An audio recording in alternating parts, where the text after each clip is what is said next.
She amazes me every time nagpo-post siya. Pero as I said, every time magpo-post siya, kinakabahan ako.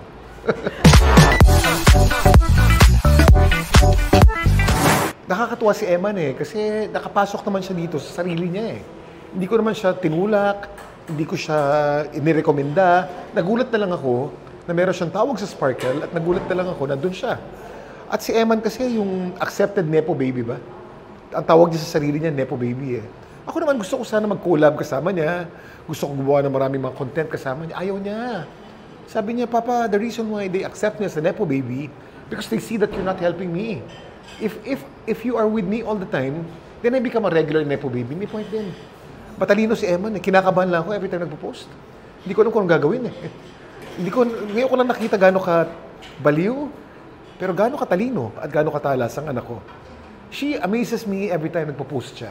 Pero as I said, every time magpo-post siya, kinakabahan ako. It works, I guess. Magkaiba tayo ng diskarte. Your papa is a lover. You, Eman, you're a fighter. And I just hope that you're able to navigate social media in a way that your mental health naman is not affected. But continue to inspire kasi despite your craziness, napakaraming mga na-inspire sa'yo kahit di ka marunong mag-Tagalog. Nagugulat nga ako because whenever I'm out, alam ko naman kilala na ako. I've been in showbiz for 20 years. Pero may naghahanap sa akin, nasan si Eman? We like Eman, we like Eman. That means you're making an impact. But again, use your platform to inspire more than anything else. And everything else will follow.